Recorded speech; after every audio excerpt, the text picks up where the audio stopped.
पल्लवी पटेल जी। धन्यवाद अधिष्ठाता महोदय। आज इस सदन में चर्चा का विषय है अनुपूरक अनुदान की मांगों पर चर्चा। और जब इस बजट को मैंने पढ़ा तो सबसे पहले मेरे दिमाग में एक ख्याल आता है कि क्या है ये अनुपूरक बजट।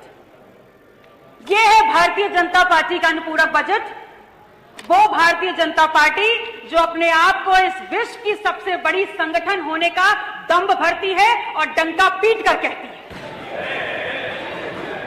अगर डंका पीट कर कह रहे हैं तो इसी सदन में अभी 5 मिनट पहले मैंने एक टिप्पणी सुनी है बहुत ही सीनियर सदन के सदस्य के द्वारा कि सांच को आंच नहीं। तो अगर सांच को आंच नहीं है तो इस सवाल का जवाब दीजिए कि उत्तर प्रदेश क्या सिर्फ हिंदुओं का प्रदेश है? एक धर्म के नाम का, एक धर्म विशेष के नाम का तुष्टीकरण करते हैं और अगर पूछा जाएगा तो आप कहेंगे नहीं होता।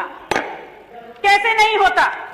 अगर नहीं होता है तो आप बताइए इस बजट में आपने जैनों को क्या दिया है? आपने सिखों को और गुरुद्वारों को क्या दिया है? आपने बौद्धों को और बौद्ध मठों को क्या दिया है? आपने कबीर पंथों को क्या दिया है? और बहुत दूर मत जाइए, आपने नाथ संप्रदाय को क्या दिया है?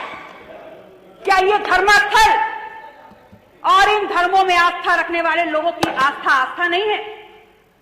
आपके लिए बहुत अहम है कि इन विषयों पर चर्चा हो और आपको इस बात की तनिक भी चिंता नहीं है और तनिक भी गंभीरता से आप ये नहीं सोचना चाहते कि उत्तर प्रदेश की बहुसंख्यक आबादी इस देश के दलित और पिछड़ा ने बनाई है और उनके हक और अधिकारों की चर्चा इस सदन में प्राथमिकता के आधार पर होनी चाहिए।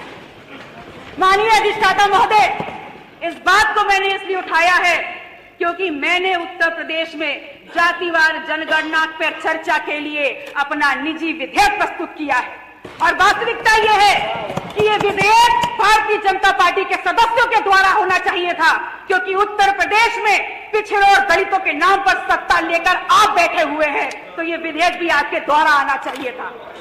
और ऐसा नहीं है, पर्याप्त संख्या में भारतीय जनता पार्टी में पर्याप्त संख्या में दलित और पिछड़ों की नुमाइंदगी करने वाले, प्रतिनिधित्व करने वाले यहाँ पर सदस्य बैठे हुए हैं, लेकिन सब के सब पंगु हैं और आप पंगु हैं इसलिए यहाँ पर आप शेर कहे या कुछ भी कहे, सच्चाई नहीं छुपने वाली।